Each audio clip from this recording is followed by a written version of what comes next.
안녕하세요. 저는 2년 전 여러분이 앉아 계시던 자리에서 7인의 우승자분들의 강연을 들으면서 나 또한 저 무대에 서고 싶다고 꿈을 키웠습니다. 오늘 제 꿈이 이루어진 날입니다. 박수 한 번 더 주시겠어요? 저는 부산 세계로치과병원의 상담실장 이유민입니다. 오늘 제가 여러분께 들려드릴 이야기는 주체적으로 사고하는 사람은 어떤 사람인가에 저 스스로의 질문에서 시작된 병원 안에서 성공한 삶에 대한 이야기를 해보려고 합니다. 여러분은 성공한 삶이 어떤 삶이라고 생각하신가요?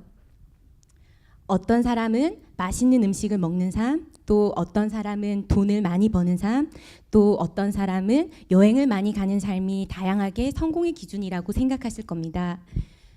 제가 이런 질문을 주변에 종종 물어보는데요.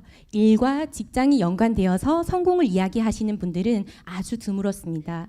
그렇다면 하루 중 가장 많은 시간을 보내고 있는 직장 안에서 성공한다면 내 삶은 성공하고 있지 않을까요?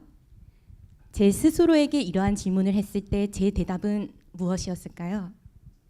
제 대답은 저는 찌질이었습니다. 엄청나게 찌질했던 제 이야기를 시작해 보도록 하겠습니다. 2012년도 1월 치과위생사로 저는 첫 사회생활을 시작하게 됩니다. 1년차에서 3년차가 되기까지 저는 가장 늦게 출근해서 가장 빨리 퇴근하는 직원이었어요. 궁금한 게 없다 보니 배우고자 하는 열정이 없었고 점심시간이면 연습하기보다는 마스크를 안대 삼아 낮잠을 선택하는 저는 그런 직원이었습니다. 그러던 3년차 3월 연봉 협상을 해야 되는 시기가 왔습니다. 저는 아마 이쯤 되는 3년차의 선생님들이라면 나의 연봉을 올려야 된다고 생각하지 않으신가요?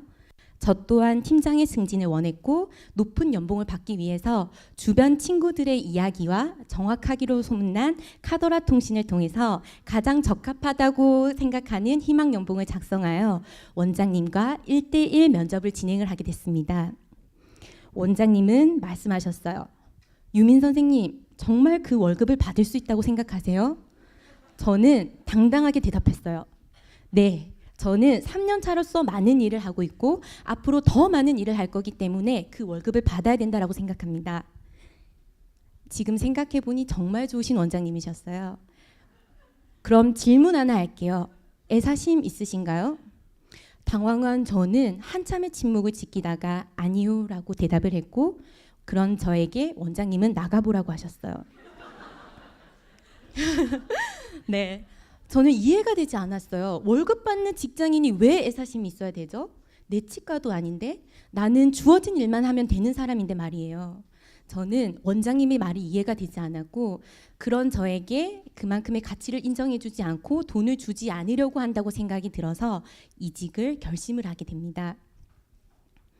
그런 저는 여기 아니면 다른 치과가 없을 줄 알아 하면서 이직을 생각을 했고 이직을 할 때면 다른 사람들은 갑자기 집이 이사를 가거나 건강하신 부모님이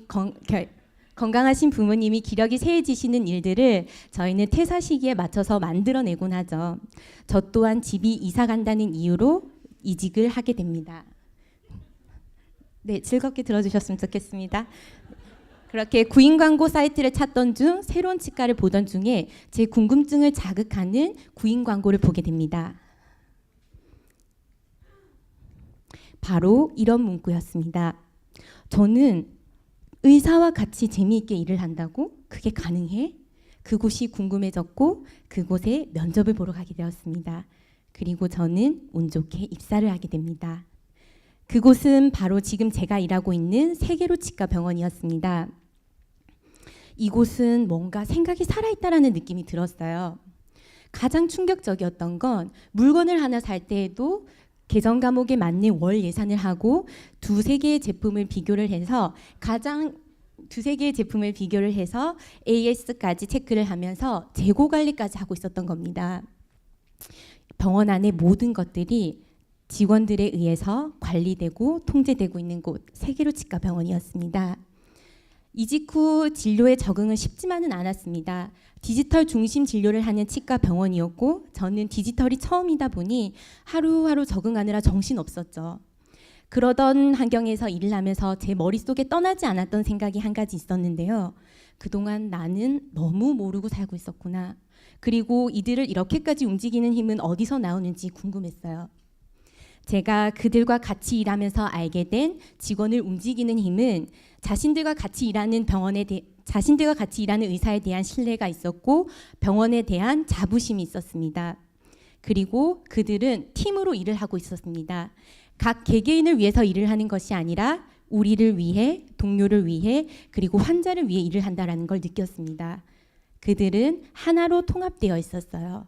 저는 그 안에 속하고 싶었고 그들처럼 닮아가고 싶었습니다. 그래서 배움에 열정이 없었던 저는 4가지의 교육을 통해 변화를 시작하게 됩니다. 그 변화의 첫 번째는 재무팀 실장님을 찾아가 기초회계 교육을 받게 됩니다. 병원의 지출과 수입에 대한 구조를 이해하는 것부터 시작하게 되었어요. 영업이익, 손익계산서, 매출 원가 등 낯선 단어들이 처음에는 익숙해지기 전까지에는 많은 시간이 걸렸습니다. 이게 익숙해지다 보니 이렇게 돈이 흘러가는구나를 느끼게 되면서 제가 상담한 환자 한 분 한 분들이 소중하게 느껴졌고 낭비되는 것들이 보였어요. 아끼기 위한 방법을 생각을 하게 되면서 저는 이게 바로 애사심이구나라는 것을 느끼게 되었어요. 저는 변화하고 있었던 겁니다. 두 번째, PPT로 업무의 문서를 기록을 하게 되었습니다. 저는 빨리 일에 적응하고 동료들을 따라가기 위해서 행동들을 고스란히 기록으로 남겨서 외우기를 반복했습니다. 없던 일머리가 생기게 됩니다. 세 번째, 필요한 교육을 듣고 동료들에게 나누었습니다. 세계로 치과 병원에는 외부에서 활동을 많이 하시는 강사분들이 계십니다. 아마 이름만 들어도 아실 분들 계실 거예요. 그분들에게 원내에서 교육을 받는다는 건 굉장히 큰 영광이었지만 저 스스로 배워서 동료들에게 나눠주고 싶다라는 생각을 했습니다.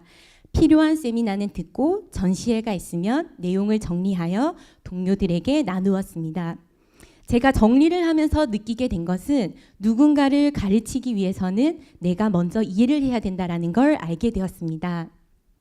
네 번째, 팀원들끼리 자체 회의를 소집하여 의견과 생각을 공유하게 됩니다. 모든 팀원들은 유기적으로 연결되어 있습니다. 어느 한 팀만 특별하게 잘한다고 해서 공동의 목표를 달성할 수는 없더라고요. 어려운 일이 있거나 문제가 생긴 팀에서는 늘 먼저 회의를 소집을 했고 문제를 해결하기 위해서 다양한 의견들을 모았습니다. 경영기획실에서는 전화 업무를 도왔고 진료실은 기공소를 돕고 그리고 고생하시는 원장님들을 위해서 시스템을 바꾸기 위해 노력을 했어요. 작은 일이라도 병원의 전체 직원들이 도움을 주고 도움을 받을 수 있는 구조로 만들어져 갔습니다. 이러한 교육을 통해서 오롯이 나만 생각했던 저는 나를 위하는 것이 아니라 동료를 생각하고 병원을 이해하게 되었습니다. 업무의 상승도 높아지게 되었어요. 그렇게 직급 또한 변화가 생깁니다. 진료실 실장에서 상담실장으로 상승하게 됩니다. 저는 제가 실장님이 됐다라는 것 자체가 너무 기뻤어요. 세상에 실장님이라뇨. 저에게 실장님이라고 불러주는 것 자체만으로도 너무 행복했어요. 저를 따라주는 직원들도 많았고 병원 안에서 내가 꼭 필요한 존재라는 생각이 들자 저는 어려웠던 일들도 즐겁게만 느껴졌었습니다. 그렇게 찌질했던 저는 성장을 해가고 있었어요. 그런데 말입니다. 어떻게 좋은 성장만이 있을 수 있을까요? 저에게 또다시 어려운 순간은 찾아오게 됩니다. 늘 하던 월말 회의 시간이었습니다. 그 달은 경영 실적이 저조해 월 마감을 미리 예측을 하고 지출을 통제해야 되는 안건이 있었습니다. 수익 관리를 맡고 있던 상담실장인 저에게 원장님은 질문하셨죠. 실장님, 이번 달 마감은 얼마가 될 것 같아요? 저는 늘 하던 대로 긍정적으로만 대답했습니다. 목표를 달성할 수 있다고요. 그렇게 회의는 끝났고 이후 매니저님은 저를 불렀어요. 유민 실장님, 오늘 긍정적으로 얘기해줘서 너무 고마워요. 그런데 그 4천만 원 이번 달 수입으로 잡아도 되는 건가요? 저는 솔직하게 얘기했어요. 아니요, 그렇지만 매달 해왔던 것처럼 할 수 있다라는 긍정적인 메시지를 전달하고 싶었어요. 이번 달이 지난 다른 달과 같은 상황인가요? 아니요. 우리의 말 한마디로 재무팀에서는 지출을 관리해요. 우리는 상황을 긍정적으로 만들 수 있지만 결과를 바꿀 수가 없다면 말은 늘 신중하게 해야 돼요. 신중한 말은 예측 가능해야 되고 정확한 데이터에서 나와야 되죠. 실장님의 말 한마디로 누군가의 급여를 줄 수도 없다고 생각해 보세요. 상황은 늘 바뀌기 마련이기 때문에 우리는 늘 생각해서 얘기해야 됩니다. 대답을 들은 저는 가슴이 쿵 했어요. 나는 무엇을 놓치고 있었던 걸까요? 예상 가능했던 질문에 경솔했던 저의 대답을 생각해 보니 저는 얼굴이 화끈거릴 만큼 부끄러웠어요. 그리고 그달은 저의 예상과는 달리 목표를 달성하지 못했습니다. 다른 사람들은 다음 달에 더 잘하면 된다라고 얘기를 했지만 저는 제 탓인 것만 같아서 그냥 넘어갈 수가 없더라고요. 업무를 바라보는 시야의 폭에 따라 저는 놓칠 수 있는 문제는 생깁니다. 그러나 저는 모든 것들이 필요한 자리에 제가 부족한 제가 있는 것만 같아서 자신감도 자존감도 낮아졌어요. 그러다 보니 업무의 집중도도 떨어지게 되고 그 반복된 실수를 반복하면서 매일 반복되는 일상이 지루하게만 느껴졌어요. 그렇게 저는 오랫동안 침체되어 있었습니다.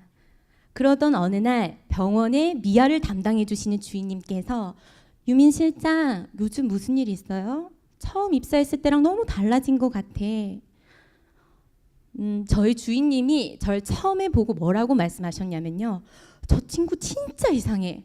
어디로 도통 튈지 모르겠어. 정말 독특한 친구인 것 같다라고 얘기를 하셨어요. 그런 저를 예쁘게 봐주셨던 주인님의 눈에도 저는 달라 보였었나 봐요. 가만히 거울을 들여다보며 생각을 했습니다. 그때 거울에 비친 제 모습은 자신감도 없고 단정하지 않는 외모에 억지로 시간을 버티고 있는 사람처럼 보였어요. 저는 잘하고 싶었고 더 인정받고 싶어서 동료들의 모습을 따라하느라 정말 내 모습이 없어지는지도 모르고 있었더라고요. 그 모습을 알게 되자 저는 매니저님께로 달려갔어요. 그리고 일을 그만두고 싶다라고 얘기를 했습니다. 제 이야기를 들은 매니저님은 책을 읽다가 제 생각이 나서 적어놓은 책의 한 구절을 얘기해 주셨어요. 몽테뉴의 수상록의 한 구절이었습니다. 박학한 사람은 어디에서나 박학하지 않다. 그러나 재간 있는 사람은 어디에서나 재간 있으며 무식한 사람 또한 그러하다. 재간 있는 사람은 어디에서나 재간 있으며 너 또한 그러하다. 누군가의 마음을 움직이는 건 너무 어려운 일인 것 같습니다. 그러나 말 한마디로 움직일 수 있게 하는 건 더 어려운 일인 것 같습니다. 어디에서나 재간 있는 사람이 될 수 있다며 믿어주는 소중한 말 한마디에 저는 소중한 변화를 결심하게 됩니다. 저에게 다시 질문을 던져봅니다. 주체적으로 일한다는 것은 어떤 것인지에 대한 저의 질문에 제가 내린 답은 나답게 일을 해보자는 거였습니다. 거창하진 않지만 나만의 3가지 방법으로 다시 시작하기로 결심합니다. 첫 번째, 모든 것을 나답게 일을 했습니다. 이곳은 제가 일하는 공간입니다. 제일 처음 환자를 맞이하는 저는 가장 먼저 자리에서 일어나서 반갑게 이름을 불러드렸습니다.